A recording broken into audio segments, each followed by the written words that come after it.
আল্লাহ রাব্বুল আলামিন বলেন, ইন্নাল মুনাফিকিনা ফিদ দারকিল আসফালি মিনান নার ওয়া লান তাজিদা লাহুম নাসীরা।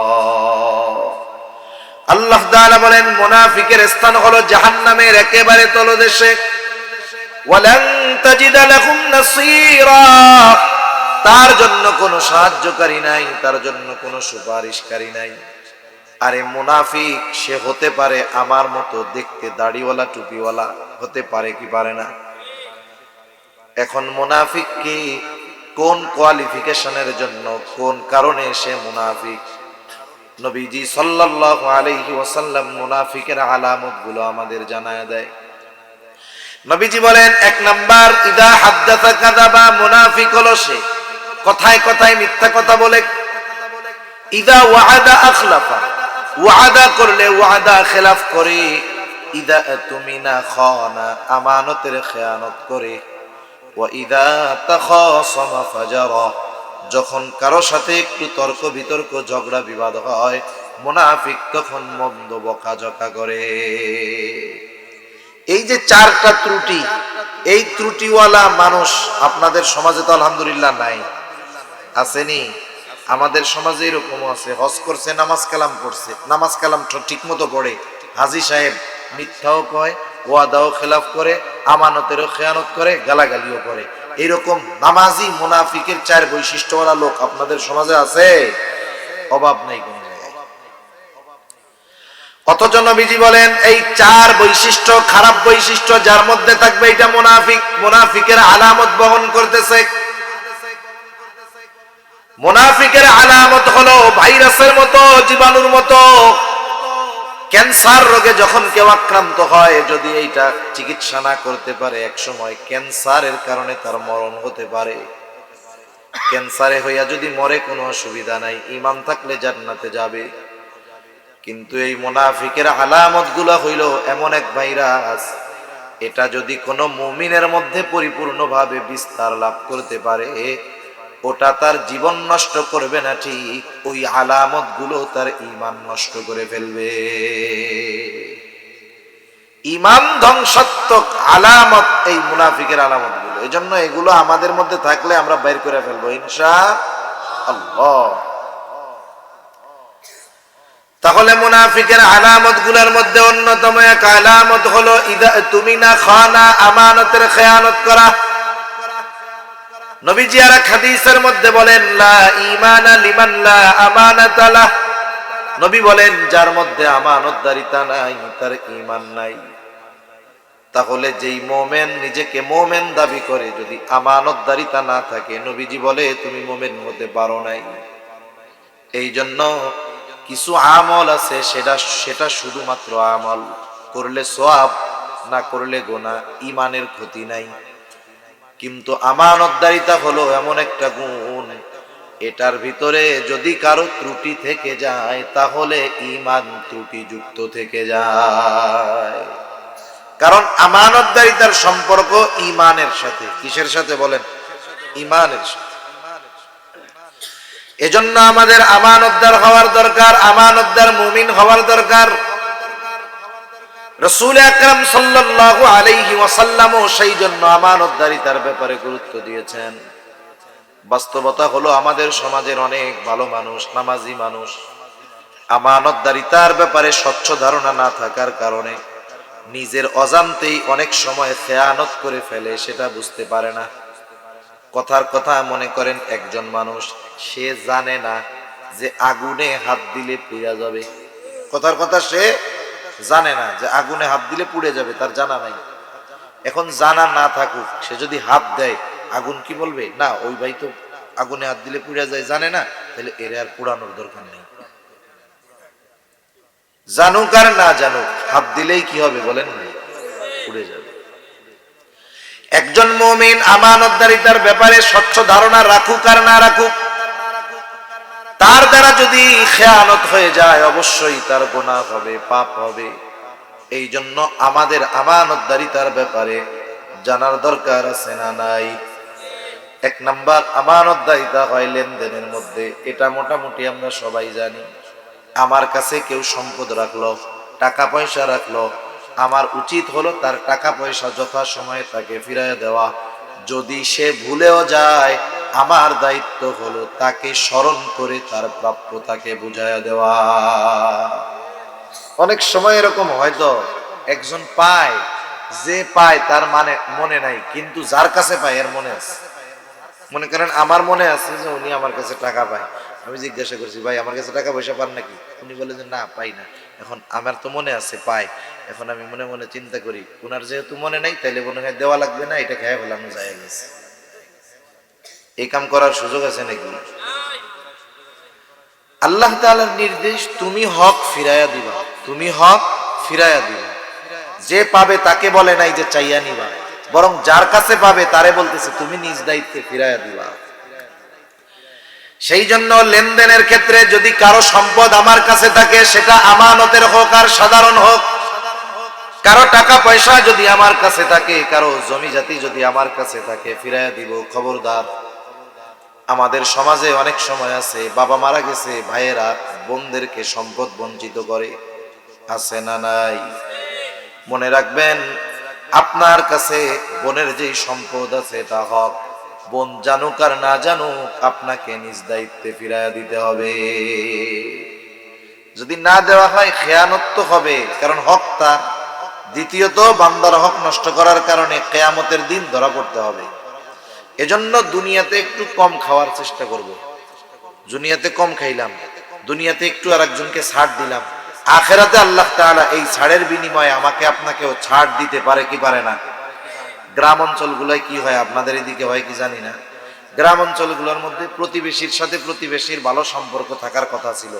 হাদিসের মধ্যে নবীজি বলেন, জিবরাইল আমাকে প্রতিবেশীর ব্যাপারে এতটা তাকিদ দিচ্ছিল, আউসিনি জিবরিলু বিল জার হাত্তা ওয়ানানতু আন্নাহু সাইওয়ারিসাহু।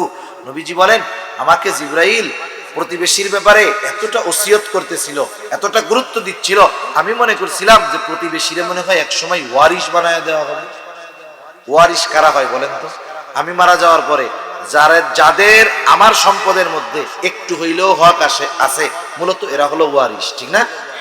যে এমন হতে পারে যে প্রতিবেশীকে ওয়ারিশ বানায় দেওয়া হবে, যে একজন মানুষ মারা যাওয়ার পরে প্রতিবেশীও তার কাছে কিছু সম্পদ পাবে। তাহলে প্রতিবেশীর সাথে সম্পর্কটা কত ভালো হওয়ার কথা ছিল না? কিন্তু আমাদের দেশে কি হবে জানেন? প্রতিবেশীর সাথে দ্বন্দ্ব বেশি। বেশিরভাগ সময় কি নিয়ে? বাড়ি ঘরের সীমানা নিয়ে গ্যাঞ্জাম লাগে বেশি। আপনাদের এলাকায় লাগে এগুলা? একজন কয় আমি তোমার ওইদিকে 2 ইঞ্চি পাই, আর একজনকে আমি তোমার ওইদিকে 2 ইঞ্চি পাই। এখন একজন যদি একটু জোর করে আপনার ওইখানে খায়, সে জুলুম করলো। আবার আপনি চিন্তা করতেছেন আমি 20 বছর ধরে এইটুক খাইয়া আসছি, এতকাল কিছু কও নাই, এখন মাপ টাপ দিয়ে কও যে আমার সীমানা আরো 2 ইঞ্চি এদিকে, আমি মানি না। জোর করে খাওয়াইয়া লোক আছে না নাই? আপনি যে এই যে জেনে শুনে খাইলেন, মাপার পরে আপনার হক যতটুক কমছে একটু মাইনা নিলেন না। আপনি দুনিয়া একটু জুলুম করে বেশি খাচ্ছেন ঠিক, আখেরাতে তো ধরা পড়তে হবে। কিন্তু আপনি যদি একটু ছাড় দিতেন যে আরে কাগজে কলমের এটা তো আর লেখা নিয়ে যাইতে পারবেন। এখনের দলিলের সিস্টেম কি? দলিল যার নামে দখল 100 বছর থাকলেও কাজ হবে না। জানেন নাকি নতুন আইন হয়েছে যে 100 বছর দখলে থাকলেও কাজ হবে না। আগে দখলের একটা পাওয়ার ছিল, জমি যার নামে মালিকানা তার, দলিল যার, জমি তার। একটু খাইতেছে বেশি, কিন্তু ওইটা তো আর নিয়ে যাইতে পারবে না। পারবে? অনেক সময় ধনী প্রতিবেশী গরিব প্রতিবেশীরা হাঁটার জায়গা দেয় না, আছে না নাই?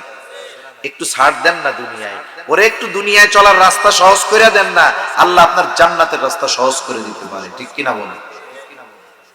এই যে ছোট ছোট বিষয় নিয়ে আমরা খাইতে চাই, একটু ছাড় দেই, একটু কম খাই, আরে বোনদের একটু বেশি দিয়া দেই, তাতে কি হবে?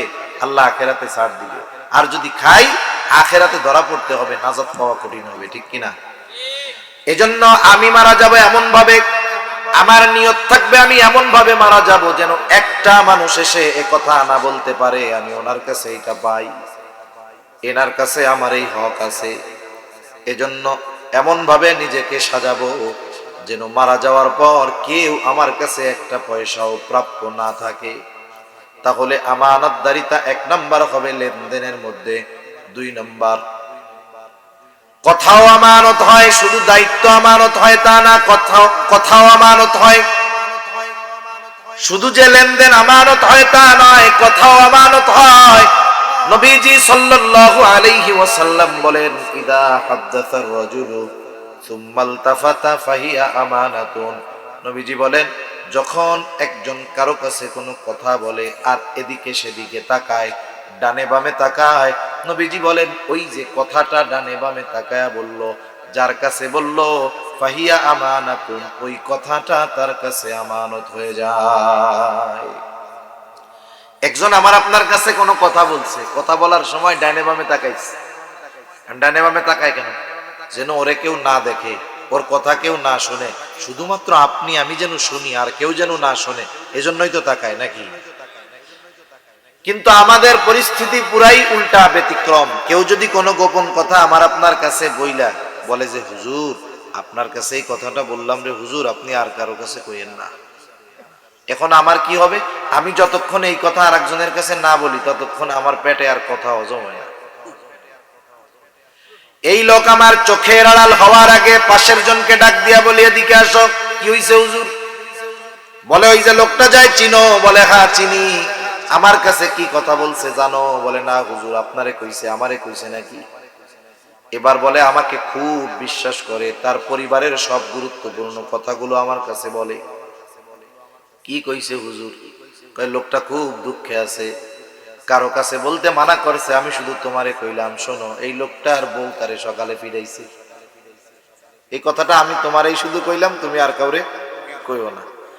এখন বলেন তো, ওই লোকরে যে তার বউ পিটাইছে কথার কথা, এটা যদি সমাজের মানুষ জানে, সে লজ্জা পাবে না? লজ্জা পাবে কি পাবে না বলেন? এখন আমি হজম করতে পারি নাই, সে তো আমারে বিশ্বাস করে বলছে। কারণ কি, মানুষ যখন কষ্টে থাকে, যদি আর একজনে না বলতে পারে, এই কষ্ট তার আরো বেশি হয় তার। কিন্তু যখন মন খুইলা একজনের কাছে নিজের কষ্টের কথা বলতে পারে, বুকটা একটু হালকা হয়, ঠিক কিনা? সে আপনারে আমারে বিশ্বাস করে তার এই গোপন কথাটা আমাকে আপনাকে বলছে, যেই কথার সাথে তার সম্মান সম্পৃক্ত আছে। আমি করলাম কি, আর একজনরে কইলাম, আবার কি কইলাম, তুমি কিন্তু কারো কাছে কইও না। এখন ও মনে করবে, হুজুররেও তো বলছিল যে হুজুর কারো কাছে বইলেন না, হুজুর একজনের কাছে বলছে, তাইলে আমারও মনে হয় একজনের কাছে বলা জায়েজ আছে। ও জায়েজ মনে করে আর একজনরে বলবে যে, দেখ হুজুর আমারে খুব বিশ্বাস করে, অমকের ব্যাপারে এই কথা বলছে, অমকরে নাকি তার বউ পিটাইছে। আমি তোকে বললাম, তুই কিন্তু কাউরে কইস না। ও তো চিন্তা করবে, হুজুর তো ওকে কাউরে বলতে মানা করেছিল, আমার কাছেই শুধু বলছে, তাইলে আমিও মনে হয় একজনের কাছে কইতে পারবো। এইভাবে সকালের যেই কথা একজন একজনের কাছে বলে, শুধু বলে আমি তোমাকে বললাম, তুমি আর কাউরে বইল না, কিন্তু কথা পৌঁছায় গেছে 100 জনের কাছে। একটু বুঝে থাকলে জবাব দেন তো, এই জায়গায় খেয়ানত একটা আছে নাকি 100 হয়ে গেছে? অথচ আমি বললাম একজনের কাছে, কথা পৌঁছায় গেল 100 জনের কাছে। 100 জনের কাছে পৌঁছানোর জন্য দায়ী আমি। এই জন্য নবীজি এক হাদিসের মধ্যে বলেন, যখন কেউ কোনো ভালো কাজের সূচনা করে, ওই ভালো কাজ যতজন করে, যতদিন চলে, যতজন করবে, যতদিন চলবে, যে শুরু করছিল সবার ভালো কাজের থেকে সওয়াবের একটা অংশ তার আমলনামায় যোগ হবে। কারণ এই ব্যক্তির দ্বারা এই ভালো কাজের সূচনা হয়েছে। আবার যখন কারো দ্বারা কোনো মন্দ কাজের সূচনা হয়, ওই মন্দ কাজ দুনিয়ায় যতদিন চলবে, যতদিন করবে, সকলের থেকে গোনাহ ওই শুরু যে করছে তার আমলনামায় যোগ হয়ে যায়। নবীজি এরপরে বলেন, এই পৃথিবীর ভিতরে যত অন্যায় হত্যাকাণ্ড ঘটে, একটা হলো শাস্তির কারণে হত্যাকাণ্ড, ফাঁসি দেওয়া, সেটা ভিন্ন। অন্যায়ভাবে যত হত্যাকাণ্ড ঘটবে, সব হত্যাকাণ্ডের গোনাহ আদম আলাইহিস সালামের প্রথম হত্যাকারী সন্তানের আমলনামায় যোগ হয়ে যাবে। কেন? কারণ এই পৃথিবীতে সর্বপ্রথম অন্যায়ভাবে হত্যাকাণ্ড তার মাধ্যমে সংঘটিত হয়েছে, ঠিক কিনা বলেন? এখন আপনি কথা হজম করতে না পাইরা একজনের কাছে যেই বললেন, যতজন পর্যন্ত যাবে সবার গুনাহ এই প্রথম জনের আমলনামায় এসে যোগ হবে। নাউজুবিল্লাহ। এজন্য কথা হজম করতে শিখবো আমরা। কথা কি করতে শিখবো? আবার সব কথা হজম করতে হয় না, কিছু কথা না কইলেও তো বিপদ। এখন মনে করেন আমি তো হাদিস শুনাইলাম যে ইদা হাদ্দাসার রাজুল সুম্মাল তাফাতা ফাহিয়া আমানাতুন, যখন কোনো মানুষ কথা বলে আর দিচ্ছে দিকে তাকায় ওইটা আমানত, কারো কাছে বলা যাবে না। এখন না বুঝা শুই না একজন মুরব্বী একজন এই কথা শুই না বাড়ির দিকে যাইতেছে রাত 2টা, এই রাত 2টার সময় তো দুই ধরনের লোক থাকে, একদল ইবাদতের জন্য ওঠে আর একদল চুরি করার জন্য ওঠে, ঠিক কিনা বলেন? এখন চোর মুরব্বীরে দেখছে, চোরও মনে করেন এখান থেকে ওয়াজটা শুনে গেছে, এবার চাচারে বলতেছে চাচা কি ওয়াজ শুনলেন? হুজুর তো এই ওয়াজ করছে যে কথাও আমানত, যদি কেউ ডাইনে বামে তাকায় কোনো কথা বলে সেই কথা আমানত, কারো কাছে বলা টলা যাবে না। চোর এবার বলতেছে চাচা, এবার বলে আর ডাইনে বামে তাকায় তাকায় বলে চাচা আমি আজকে কিন্তু আপনার পাশের বাড়ি চুরি করবো। এখন চাচা তো বিপদে পড়ে গেছে, হুজুর কি ওয়াজ করলো? চোর তো ডাইনে বামে তাকায় বলছে যে আমি চুরি করব, আর হুজুর বলছে ডাইনে বামে তাকায় কথা বললে সেটা আমানত বলা যাবে না। এখন যদি এই কথা আমি না কই তাইলে আমার পাশের বাড়ি চুরি হয়, আর যদি বলি তাইলে তো আমার খেয়ানতকারী হয়ে যেতে হয়, বিপদ আছে না নাই? কিন্তু বিষয়টা বুঝতে হবে যে কোন কথা গোপন রাখতে হবে, কোন কথা প্রকাশ করে দিতে হবে, এটা একজন সুস্থ মস্তিষ্কের মানুষ এমনিই বুঝতে পারে, ঠিক কিনা বলেন? যে কথা বললে মানুষের ক্ষতি হবে, ইসলামের ক্ষতি হবে, দেশের ক্ষতি হবে, এলাকার ক্ষতি হবে, ওটা বইলা দেওয়া জরুরি। কিন্তু গোপন করতে হবে এমন কথা যাতে মানুষের ক্ষতি হবে না, ইসলামের ক্ষতি হবে না, কিন্তু ওই লোকটার সম্মানের, মালের, জানের ক্ষতি হতে পারে। এই ধরনের কথা কখনোই মানুষের কাছে বলে দেওয়া যাবে না। অনেক সময় এমন হয় বন্ধু বন্ধুর দুর্বলতাগুলো জানে, যখন সম্পর্ক ভালো তার বিষয়গুলো আমানত গোপন রাখে, আবার যখন শত্রুতা হয়ে যায়, সম্পর্ক যখন খারাপ হয়ে যায়, এইবার কয় বেশি কিন্তু তিরিং বিরিং করবি না, তোর কিন্তু সব কথা জানি কইয়া দিন। আছে না নাই?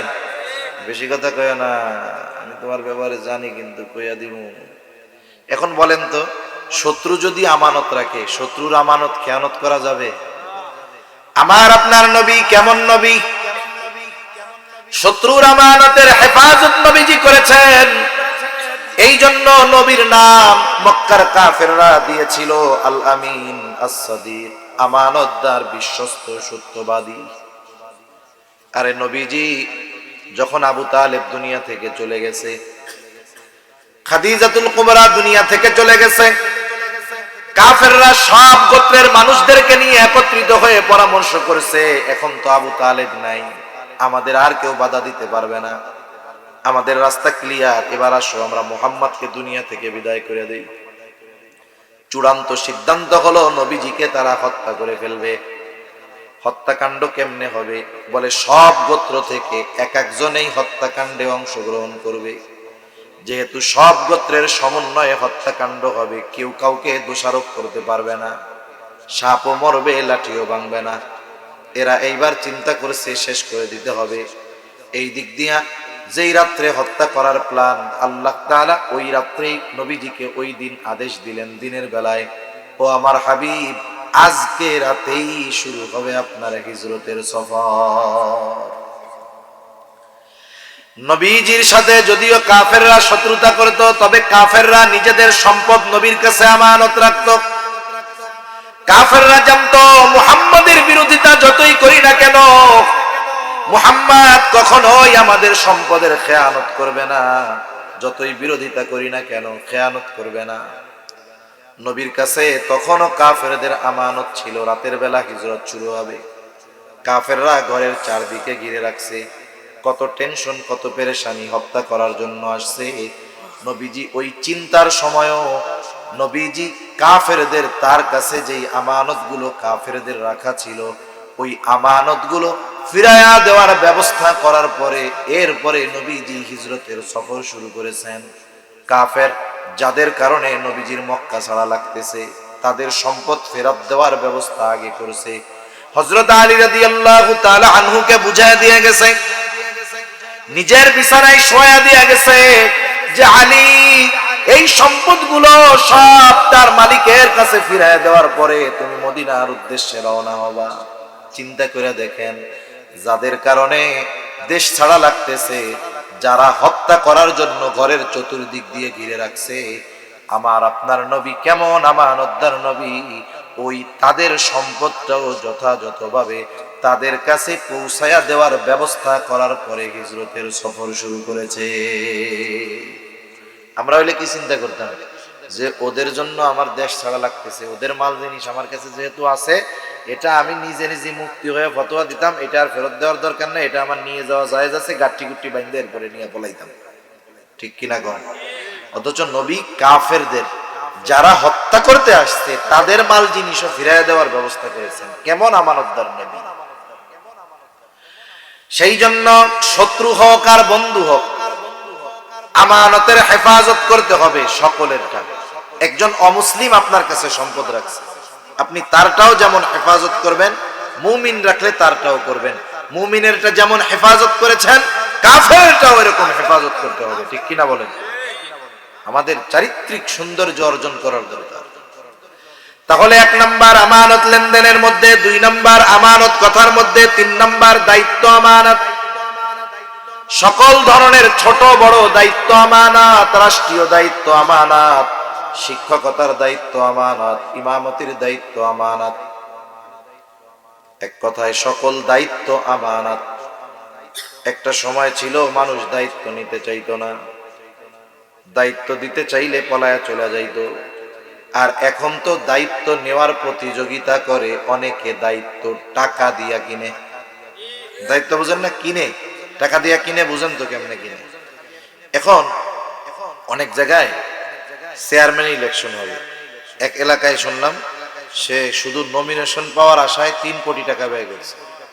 নমিনেশন পাইতে ঘুষ দিছে কত কন্যা? 3 কোটি। বুঝেননি? 300 লাখ। 300 লাখে 3 কোটি। একজন চেয়ারম্যানই নমিনেশনের আশায়। এখন এই চেয়ারম্যান যখন নমিনেশন পাইছে, পোস্টার ছাপাইছে, পোস্টারের মধ্যে কি লেখা থাকে? অমক ভাইকে এই মার্কায় ভোট দিয়ে অত্র ইউনিয়নের জনগণের সেবা করার সুযোগ দেন। ঠিক কিনা বলেন? তার মানে ওনারে যদি আপনি জিজ্ঞাসা করেন আপনি চেয়ারম্যান কেন হইতে চান, বলে জনগণের সেবা করার জন্য। যেই ব্যক্তি 3 কোটি টাকা দিয়ে নমিনেশন কিনতে পারে, ওর জনগণের সেবা করার জন্য কি চেয়ারম্যান হওয়া লাগবে? জোরে বলেন লাগবে? তার মানে সেবা করার জন্য না, ওই দায়িত্বটাও টাকা দিয়া কিনছে। দায়িত্বটা কি করছে? টাকা দিয়া কিনছে। তাহলে এই জামানায় দায়িত্ব নেওয়ার প্রতিযোগিতা করে, আবার কেউ টাকা দিয়ে দায়িত্ব কিনে। কিন্তু এমন এক জামানা গেছে পিটাইয়াও দায়িত্ব দেওয়া যায় নাই। আমাদের কলিজার টুকরা ইমাম আজম আবু হানিফা রাহমাতুল্লাহি আলাইহি, ইমাম আবু হানিফা রাহমাতুল্লাহি আলাইহি, খলিফা মনসুর ইমাম আবু হানিফা রাহমাতুল্লাহি আলাইহির সাথে চলতি পথে দেখা। জামানার সবচাইতে বড় আলেম, সবচাইতে বড় মুহাক্কিক ব্যক্তি ইমাম আবু হানিফা। খলিফা মনসুর ইমাম আবু হানিফাকে একটা প্রস্তাব দিলেন, তো ইমাম, প্রধান বিচারকের আসন খালি, আপনি প্রধান বিচারপতির দায়িত্ব গ্রহণ করেন। প্রধান বিচারপতির দায়িত্ব। মানুষের সামনে খলিফা ইমাম আবু হানিফাকে প্রস্তাব দিল। ইমাম আবু হানিফা সাথে সাথে খলিফার এই প্রস্তাবকে ফিরাইয়া দিছে, বলছে যে আমি এটা পারবো না। বলেন তো, খলিফা প্রস্তাব দিল, ইমাম আবু হানিফা সাথে সাথে প্রস্তাব ফিরাইয়া দিল। খলিফার একটু ইগোতে লাগছে, আত্মসম্মানে লাগছে যে আমার মতো এমন মহান ব্যক্তিত্ব প্রস্তাব দিছে, সেটাকে ফিরাইয়া দিল মুখে মুখে। রাগে ক্ষোভে খলিফা তার হাতের চাবুক দিয়া ইমাম আবু হানিফার গায়ে একটা বাড়ি মেরে দিল। খলিফা মনসুর রাজপ্রাসাদে ফিরে গেছে। খলিফা মনসুরের চাচা বলে, ও মনসুর, তুমি কাজটা ভালো করো নাই, ইমাম আবু হানিফার গায়ে চাবুক দিয়ে আঘাত করেছো, কাজটা তুমি ভালো করো নাই। অনেক সময় আছে মানুষ রাগের মাথায় এমন কাজ করে বসে যে ওই সিদ্ধান্তের পরে রাগের মাথায় সিদ্ধান্ত নেওয়ার কারণে পরবর্তী গোটা জীবন তাকে আফসোস করতে হয়। একটা জিনিস আমরা মনে রাখবো সবাই, আমরা রাগ মাথায় কখনো, তাহলে রাগ দূর হয়ে যাবে। কারণ রাগের মাথার সিদ্ধান্ত অধিকাংশ সময় পস্তানোর কারণ হয়। ঠিক কিনা বলেন? যেমন আমাদের দেশে বিবাহ বিচ্ছেদ ঘটে, তালাকের ঘটনা ঘটে, ঘটে না এরকম? এ দুনিয়াতে কেউ বউরে খুশি হইয়া তালাক দেয় না। মনে করেন একজনের বউ খুব মজা কইরা আখনি রান্না করছে, বিরিয়ানি রান্না করছে, একেবারে কাচ্চি ডাইন মাইন ফেল, এমন মজা হইছে, খুশির ঠেলায় কি ওই লোক বলবে যে তোমার রান্না আজকে খুব মজা হইছে, যাও তোমার 14 গোষ্ঠী ধরে দিয়া দিলাম? খুশি হইয়া কেউ দেয় নাকি? এটা কেমনে দেয়? কিন্তু রাগ হইয়া দেয় না, রাগের মাথায় দেয়। এখন যেই দেওয়া শেষ, শয়তান চলে যায়। এখন দুইজনের মধ্যে ভালোবাসা জাগ্রত শুরু হয় আবার। এখন হুজুরের কাছে আসে, আইসা কি বলে, হুজুর কি হয়েছে? তো দিয়ে দিছি। কয়টা দিছস? কই 14 গোষ্ঠী ধইরা দিছি। কই বউ তো আর তোর নাই। কই হুজুর রাগের মাথায় দিছি হুজুর। হ্যাঁ, কই হুশে নাই, রাগের মাথায় দিছি। আরে এই কাম তো মানুষ খুশি হইয়া করে না, রাগের মাথায় করে, ঠিক কিনা বলেন? এজন্য রাগের মাথায় আমরা কখনো কোনো সিদ্ধান্ত নিব না। এটা জীবনের মূলনীতির মধ্যে রাখবো আমরা। অধিকাংশ ক্ষেত্রে রাগান্বিত অবস্থার সিদ্ধান্ত ভুল হয়, এটা আমরা কখনো করব না। খলিফা মনসুর ওই সময় তো রাগে চাবুক দিয়ে আঘাত করেছে, এখন তো রাগ নাই। চিন্তা করতেছে, নিজের মধ্যে অনুতপ্ততা কাজ করতেছে, আসলে কাজটা ঠিক হয় নাই। তিনি তো খলিফা, নিজে গিয়ে মাপ চাইবেন, আবার লজ্জাও লাগে। খলিফা এবার নিজের সবচাইতে বিশ্বস্ত মানুষটাকে দায়িত্ব দিলেন যে তুমি একটু ইমাম আবু হানিফার কাছে গিয়ে আমার পক্ষ থেকে ক্ষমা চাইবা। সাথে সাথে 1 থলে স্বর্ণ মুদ্রা ওই লোকের হাতে দিয়ে বলতেছে, ইমাম আবু হানিফাকে গিয়ে বলবা যে এটা খলিফা আপনাকে হাদিয়া দিয়েছে, আর আপনি যদি এই হাদিয়াটা গ্রহণ করেন তবেই খলিফা নিশ্চিত হবে আপনি তাকে ক্ষমা করেছেন। লোকটা চলে গেল ইমাম আবু হানিফার কাছে, গিয়া সালাম বিনিময়ের পরে বলতেছে যে খলিফা তার ওই আচরণের জন্য লজ্জিত, দুঃখিত। তিনি লজ্জায় আপনার কাছে আসতেছেন না, আমাকে পাঠিয়েছেন আপনার কাছে ক্ষমা চাওয়ার জন্য। ইমাম আবু হানিফা রাহমাতুল্লাহি আলাইহি নববী সিফতে যার মধ্যে ভরা, নবীর একটি গুণ হলো নবীর মহানুভবতা। নবীজির মধ্যে ছিল ক্ষমার সাগর। এই জন্য প্রতিশোধ পরায়ণ নবীজি ছিলেন না। কাফেররা কষ্ট দিয়ে যদি নবীর কাছে মাফ চাইতো, নবী তাকেও মাফ করে দিতে। ইমাম আবু হানিফা তো ওই নববী গুণে গুণান্বিত, যে মাফ চাওয়ার কথা বলছে ঠিক আছে মাফ করে দিলাম। এখন ওই হাদিয়ার থলে দিয়া বলে, আপনি যে মাফ করছেন খলিফা বিশ্বাস করবে তখন যদি আপনি খলিফার হাদিয়া গ্রহণ করেন।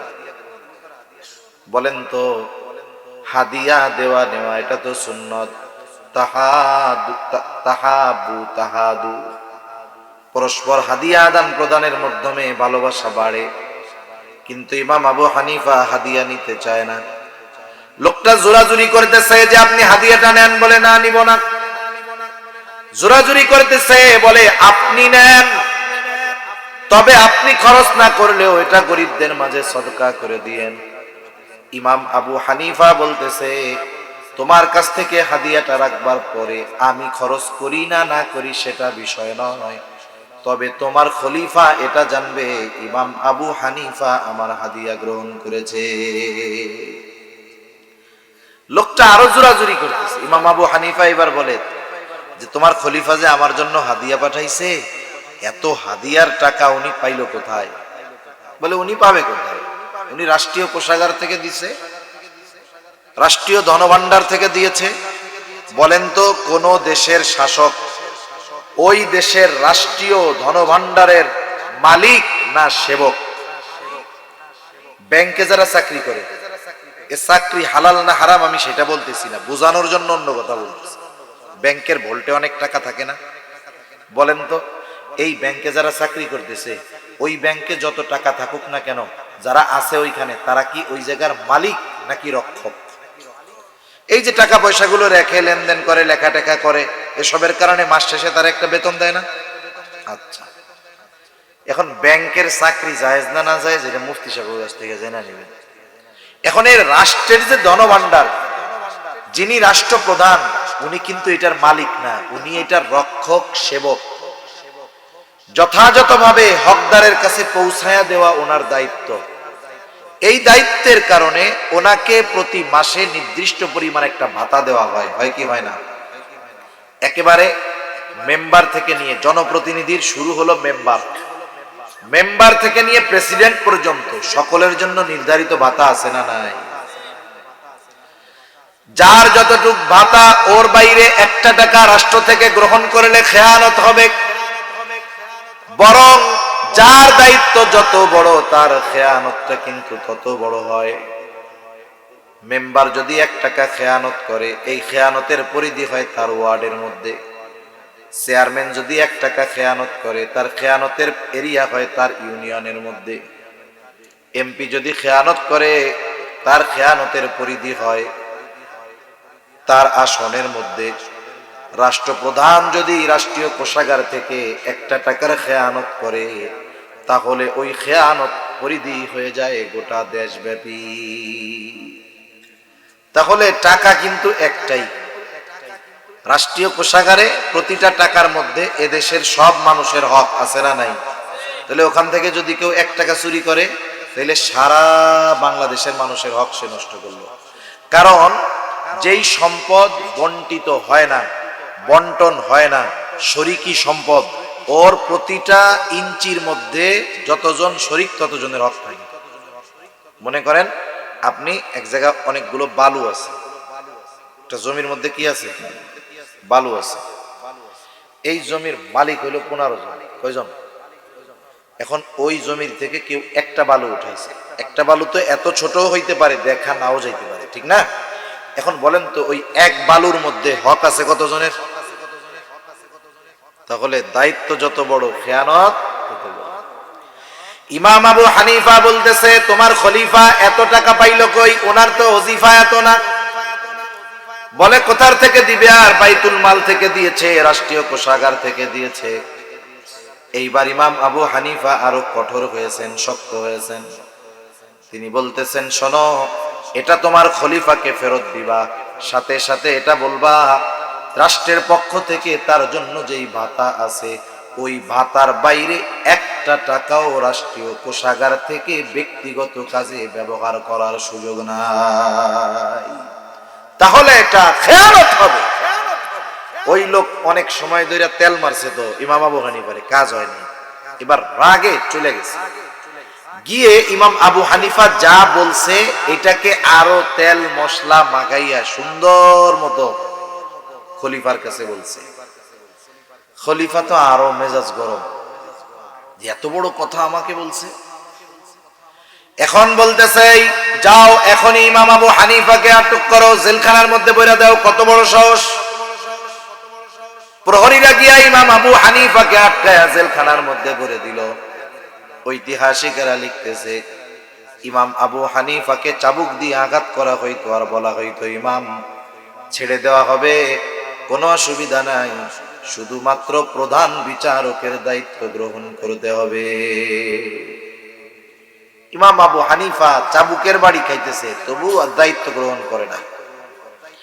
ঐতিহাসিকদের থেকে 2টা মত পাওয়া যায়।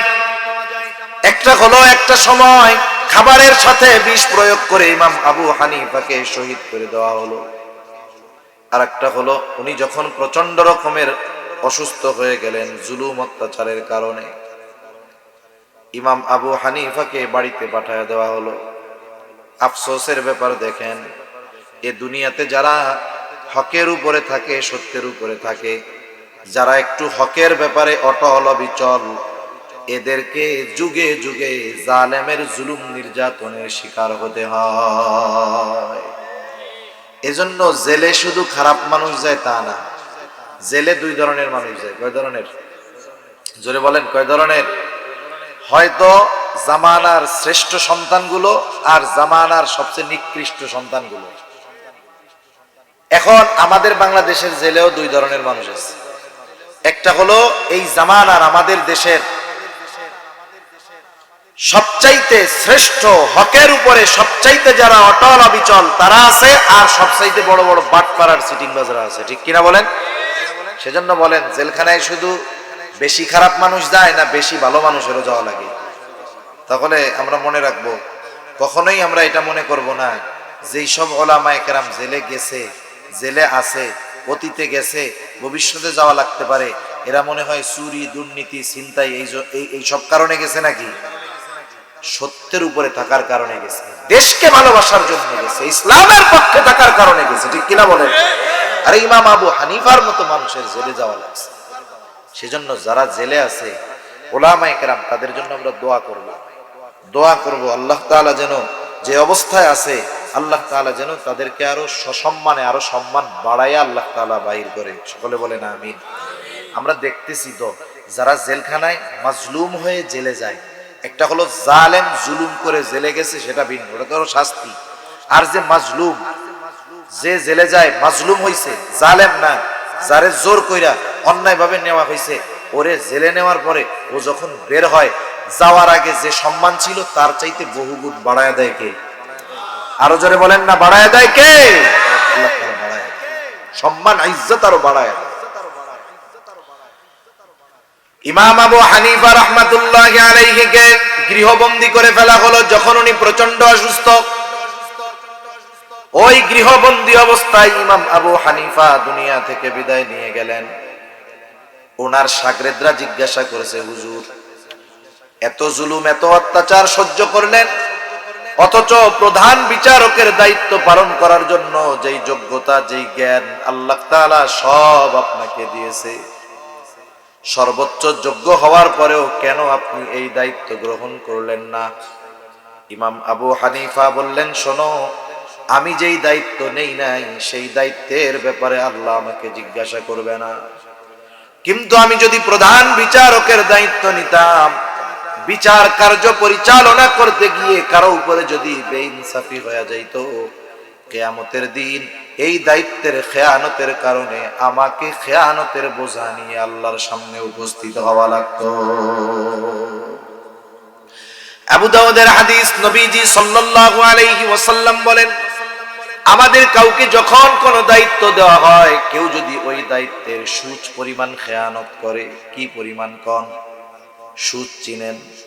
নবী বলেন এই সুচ পরিমাণ খেয়ানত যদি কেউ করে, কিয়ামতের দিন ওই লোকটাকেও খেয়ানতের বোঝা নিয়ে আল্লাহর সামনে হাজির হতে হবে। এজন্য আমাকে আপনাকে যখন কোনো দায়িত্ব দেওয়া হবে, দায়িত্বটা আমানতদারিতার সাথে পালন করব তো ইনশাআল্লাহ। তাহলে দায়িত্ব হয় আমানত। 4 নাম্বার, জানমাল আমানত।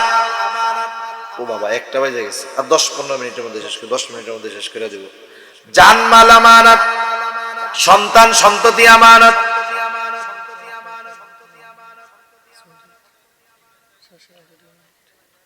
জানমাল আমানত, সন্তান সন্ততি আমানত, আমার আপনার এই অঙ্গ প্রত্যঙ্গ গুলো আমানত। আল্লাহ তাআলা বলেন, ইয়ালামু খাইনাতাল আয়ুন ওয়া মা তুখফিস সুদূর। আল্লাহ তাআলা বলেন, তোমরা চোখের কি খেয়ানত করো, অন্তরের কি খেয়ানত করো, আমি আল্লাহ সব জানি। হাত দিয়ে গুনাহ করলে হাতের খেয়ানত হয়, চোখ দিয়ে গুনাহ করলে চোখের খেয়ানত হয়, পা দিয়ে গুনাহ করলে পায়ের খেয়ানত হয়, কান দিয়ে গুনাহ করলে কানের খেয়ানত হয়। এই জন্য অঙ্গ প্রত্যঙ্গ দিয়ে যদি গুনাহ করি তাহলে খেয়ানত হয়। এই জন্যই অঙ্গ প্রত্যঙ্গ কিয়ামতের দিন আমার আপনার পাপের কথা আল্লাহকে বলে দিবে। সেজন্য সাবধান, যাদেরকে দিয়ে গুনাহ করানো হচ্ছে খবরদার এদেরকে দিয়ে গুনাহ করাইয়েন না, কারণ এরাই আমার আপনার বিপক্ষে সবচাইতে বড় সাক্ষী হয়ে দাঁড়াবে, ঠিক কিনা কোন? আমি আমানতদারিতার ব্যাপারে আর লম্বা করব না। আল্লাহ তাআলার ওয়াজ ছিল 2টা, কয়টা? জোরে বলেন, আরো জোরে বলেন, কয়টা? 2টা ওয়াজ। একটা হলো তোমরা আমানতদার হও, 2 নাম্বার ওয়া ইযা হাকামতুম বাইনান নাসি আন তাহকুমু বিল আদল। আল্লাহ তাআলা বলেন, যখন তোমরা মানুষের মধ্যে বিচার আচার করবা, ন্যায় বিচার করবা, ওয়া ইযা হাকামতুম বাইনান নাসি আন তাহকুমু বিল আদল, মানুষের মধ্যে যখন বিচার আচার করবা, ন্যায় বিচার করবা। আফসোসের ব্যাপার, আমাদের দেশ সহ গোটা দুনিয়ায় ন্যায় বিচার নাই বললেই চলে, সব জায়গায় অবিচার আর অবিচারে ভরা। যেখানে ন্যায় বিচার নাই সেখানে ইনসাফ তো নাই, আর ইনসাফ যেখানে নাই সেখানে শান্তি আসবে কোথার থেকে? ন্যায় বিচার যদি না থাকে অপরাধ কখনো কমে না, বরং দিন যায় বাড়ে। একজন দুর্নীতি করছে, যদি তার দুর্নীতির শাস্তি যথাযথভাবে না দেওয়া হয় তাহলে দুর্নীতি বাড়বে না কমবে? আর একজন ভালো কথা বইলা শাস্তি পাইতেছে, বলেন তো এখন দেখবে যে ভালো কথা বইলা তো জেলে আছে শাস্তি পাচ্ছে, তাহলে ভালো কথা বলা কমবে না বাড়বে? ভালো কাজ করে এখন শাস্তি পাইতে হয়, মন্দ কাজ করে আরামসে ঘুরে বেড়ায় অবিচারের কারণে। আর আমাদের মধ্যেও অভ্যাস, আমরা ন্যায় বিচার করতেও রাজি নাই, মানতেও রাজি নাই। আমার ক্ষমতা থাকলে সব মনে করি আমার, আমি যেটা করবো ওইটাই মনে হয় রাইট, কিন্তু বিষয়টা এমন নয়। বরং ন্যায় বিচার মানার মন মানসিকতাও থাকতে হবে, করার মন মানসিকতাও থাকতে হবে, ঠিক কিনা? যাদের ক্ষমতা আছে এরা ন্যায় বিচার মানতে চায় না, আর যারা বিচার করে ওরাও ন্যায় বিচার ভয়েস চোটে করতে চায় না। অথচ সোনালী যুগের মানুষ এরা ন্যায় বিচার করতেও যেমন, যতই ক্ষমতাশালী হোক না কেন ন্যায় বিচার মেনেও নিত, তারা কোনো দ্বিধাবোধ করতো না। খলিফাতুল মুসলিমিন হযরত ওমর রাদিয়াল্লাহু তাআলা আনহু, হযরত ওমর রাদিয়াল্লাহু তাআলা আনহু বাজারে গেছেন একটা ঘোড়া কিনবে। এক অমুসলিমের কাছ থেকে ঘোড়া কিনছে, ইহুদির কাছ থেকে। ঘোড়াটা সুন্দর দেখা দেখা কিনা বাজারের বাইরে গেছে। এখন যেই উঠতে গেছে দেখে ঘোড়ার পায়ে সমস্যা। এইবার আবার ঘোড়াটা নিয়ে ফিরে আসছে ইহুদির কাছে, এসে বলতেছে তুমি আমাকে কি ঘোড়া দিয়েছো? খারাপ ঘোড়া দিয়েছো, এই ঘোড়া তুমি ফেরত নাও। বলে না, আমি ফেরত নিব না, আমি ভালো ঘোড়া দিছি, ভালো ঘোড়া বিক্রয় করেছি আপনার কাছে। হযরত ওমর রাদিয়াল্লাহু তাআলা আনহু বলে না, খারাপ ঘোড়া বেচছো। অর্ধ জাহানের খলিফা, তার সাথে তর্ক বিতর্ক করতেছে একজন ইহুদি। চিন্তা করে দেখছেন। এইবার খলিফাতুল মুসলিমিন বলতেছে তাহলে তোমার আর আমার মধ্যে এই সমস্যা নিরসনের জন্য তৃতীয় আরেকজনকে ফয়সালাকারী হিসাবে নির্ধারণ করো, তৃতীয় আরেক ব্যক্তিকে নির্বাচিত করো, যাতে করে সে তোমার আর আমার মধ্যে এই সমস্যাটা মিউচুয়াল করে দিবে। এইবার ওই ইহুদি নিজের ধর্মের কাউরে নির্বাচিত করে নাই, কারণ ও জানে আমি যদি আমার ধর্মের একটারে বানাই তাহলে ও খলিফারে তেল মারার লাইগা অবিচার করবে, আমার সঠিক বিচার করবে না। ইহুদি খলিফার সাথে তার এই দ্বন্দ্ব নিরসনে তৃতীয় পক্ষ হিসাবে নির্বাচিত করছে শুরাইহকে। শুরাই ইতিহাসের এক ঐতিহাসিক বিচারক, কাজী শুরাই। উনি তখনও বিচারক হন নাই, তখনও সাধারণ একজন মানুষ আর কি। বলতেছে খলিফা, আমার আর আপনার মধ্যে এই সমস্যার সমাধান শুরাই করে দিবে। শুরাই এবার দুইজনের কথাই মনোযোগ সহকারে শুনলো, ইহুদিরটাও শুনছে, খলিফারটাও শুনছে। সর্বশেষ বলতেছে খলিফাতুল মুসলিমিন আপনি কি চান? বলে আমি তাকে তার ঘোড়া ফেরত দিতে চাই, কারণ তার ঘোড়া হইল খারাপ ঘোড়া। এখন বলতেছে আপনি যখন ঘোড়াটা কিনছেন তখন কেমন ছিল? হয়তো খুব ভালো টালো দেখাই তো কিনছি, বাজারের বাইরে গিয়া যখন উঠতে গেছি তখন দেখি অবস্থা এই।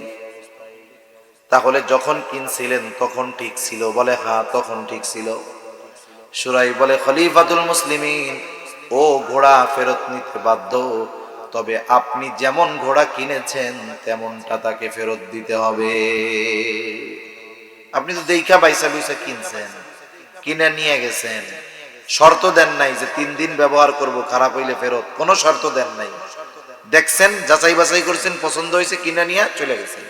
এখন ফেরত দিতে পারবেন, কোনো সমস্যা নাই। ও নিতে বাধ্য, তবে যেরকম নিছেন ওই রকম আপনাকে ফেরত দিতে হবে। আর এখন যদি সে ফেরত নেয় তাইলে এই যে ক্ষতিপূরণ যদি চায় ওইটা আপনারা দিতে হবে। ও ফেরত নিবে ঠিক, ও তো ভালো ঘোড়া বেচছে, তাহলে পায় ডিফেক্ট। এখন যদি ও বলে আমার এই ক্ষতিপূরণ দেওয়া লাগবে, আপনি ক্ষতিপূরণ দিয়ে ফেরত দিবেন। আর ও ফেরত নিতে বাধ্য হবে তখন যখন আপনি যেমনটা কিনছেন তেমনটা তাকে ফেরত দিবেন। এখন বলেন এই ব্যক্তি যে বিচার করলো, রায় খলিফার পক্ষে গেছে না বিপক্ষে গেছে? আমাদের দেশে কোনো বিচারক যদি বিচার করে প্রধানমন্ত্রীর বিরুদ্ধে যদি যায়, ওরে তো একেবারে টুস করে টোকা দিয়ে আমেরিকা পাঠায় দেওয়া হবে, ঠিক কিনা বলেন? অবস্থাটা চিন্তা করেন। খলিফাতুল মুসলিমিন ওমর রাদিয়াল্লাহু তাআলা আনহু চুপ। একটু পরেই বলতেছে শুরাই এটাই ন্যায় বিচার, এটাই ন্যায় বিচার, এটাই ন্যায় বিচার। ন্যায় বিচারের কারণে আমাদের দেশ সহ গোটা দুনিয়ায় তিরস্কৃত হতে হয়। ন্যায় বিচার করলে চাকরি চলে যায়, প্রমোশন হয় না। আর খলিফাতুল মুসলিমিন এই যে ন্যায় বিচার রায় তার বিরুদ্ধে গেছে, পুরস্কার কি দিলেন? ওই সময় বলতেছে সুরাই, তুমি আজই কুফায় চলে যাও, কুফার প্রধান বিচারকের আসন খালি। খলিফাতুল মুসলিমিন শিলমোহর দিয়া চিঠি দিয়া পাঠায় দিলেন সুরাইককে দিয়া, যে আজ থেকে আমি কুফার প্রধান বিচারক হিসাবে সুরাইককে নিযুক্ত করলাম। দীর্ঘ হায়াত পাইছে কাজী সুরাই। ওমর রাদিয়াল্লাহু তাআলা আনহুর সময়, ওসমান রাদিয়াল্লাহু তাআলা আনহুর সময়, আলী রাদিয়াল্লাহু তাআলা আনহুর সময়, আমিরে মুআবিয়া রাদিয়াল্লাহু তাআলা আনহুর সময়, ওই সময়গুলোতে উনি প্রধান বিচারকের দায়িত্ব পালন করেছে। সুবহানাল্লাহ। তাহলে ন্যায় বিচার করারও মন মানসিকতা ছিল, মেনে নেওয়ারও মন মানসিকতা ছিল। কিন্তু আফসোস, আমাদের বিচারকদেরও ন্যায় বিচার করার মন মানসিকতা নাই, আর আমাদেরও ন্যায় বিচার মেনে নেওয়ার মতো মন মানসিকতা নাই। কিন্তু এই অবিচার যদি চলতে থাকে, শান্তি আসবে? সেজন্য বিচারের ক্ষেত্রে আপনি যদি বিচারক হন, বিচারক যে শুধু জজ কোর্টের হাইকোর্টের হয় তা না। অনেক সময় আমাকে আপনাকে দুইজনের মধ্যে দ্বন্দ্ব নিরসনে তৃতীয় পক্ষ বিচারক হিসাবে মানা হয়। হয় কি হয় না? ঘরে হোক, বাইরে হোক, সমাজে হোক, রাষ্ট্রে হোক, যে জায়গায় আপনাকে ফয়সালাকারী হিসাবে নির্ধারণ করবে, ইনসাফের সাথে, ন্যায় পরায়ণতার সাথে ন্যায় বিচারটা করতে হবে, ঠিক কিনা? এর সবচাইতে বড় উপমা মুহাম্মদুর রাসূলুল্লাহ সাল্লাল্লাহু আলাইহি ওয়াসাল্লাম রেখে গেছে। একটা হাদিস শুনাই আমি আলোচনা শেষ করে দিব। কুরাইশ বংশ, কুরাইশ বংশের তিনটা শাখা। কয়টা শাখা? কুরাইশ বংশের তিনটা শাখা, প্রসিদ্ধ বেশি। একটা হলো হাশেমি, একটা উমাইয়া, আর একটা হলো মাখজুম। কুরাইশ বংশের হাশেমি গোত্রে জন্ম নিয়েছে আমার আপনার নবী মুহাম্মদুর রাসূলুল্লাহ সাল্লাল্লাহু আলাইহি ওয়াসাল্লাম। এই কুরাইশ বংশের একটা শাখা হাশেমি। তাহলে কুরাইশ বংশের একজন মহিলা, এই হাশেমি গোত্রের মহিলা, সে চুরি করছে। ইসলামে চুরির শাস্তি হলো হাত কেটে দিতে হবে। কি করতে হবে? হাত কেটে দিতে হবে। এখন প্রমাণিত হয়ে গেছে যে এই মহিলা চুরি করছে। মসজিদে নববীর মধ্যে সবাই উপস্থিত, ওই মহিলার হাত কাটা হবে। নবীজি হুজরার ভিতরে, রুমের মধ্যে। সাহাবায়ে কেরাম তো মহিলারে চিনছে, যেহেতু মাখজুম গোত্রের মহিলা, কুরাইশ বংশের, তাইলে নবীর বংশের মহিলা। নবীর বংশ আর মাখজুম বংশ এক, গোত্র আলাদা। এখন চিন্তা করতেছে, নবীর বংশের একজন মহিলা যদি চুরির কারণে হাত কাটা যায়, তাইলে এই কাফেররা, ইহুদিরা বলবে, দেখ চোরের বংশ। বুঝেন নাই? কোন গোত্রে, কোন বংশে কেউ যদি কোনো অপরাধ করে, চুরি করে, এই অপরাধের দায়ভার তার। কিন্তু কিছু মানুষ আছে, দুষ্টু মানুষ, তখন কি বলে? বলে, ও কোন বংশের? চোরের বংশের লোক, তোমাকে বংশের লোক তো এরকম চুরি টুরি করে বেড়ায়। যে চুরি করছে অপরাধ তার, অন্যকে ওই চুরির ব্যাপারে কিছু বলার সুযোগ ইসলাম দেয় নাই। এই জন্য এই বিষয়গুলো আমরা স্বাভাবিক সাবধানতার সাথে দেখব। যে এক বংশের একজন চুরি করছে, এখন ওই বংশের আর একজন ভালো মানুষ, তারে কি কয়? ও চোরের বংশের লোক। এরকম বলা ঠিক না, যাবে না, গুনাহ হবে, আরো অপবাদ দেওয়া হবে না। তাহলে ও তো চুরি করে নাই, চুরি তো করছে ও। তাহলে একে আপনি যখন বললেন, তখন এটা অপবাদ হইল না? ও তো চুরি করে নাই। ইসলাম থাকলে একেবারে 80টা বেতের বাড়ি টুস টুস করে মেরে দেওয়া হইত। কয়টা বাড়ি? অপবাদের শাস্তি 80টা বেত্রাঘাত।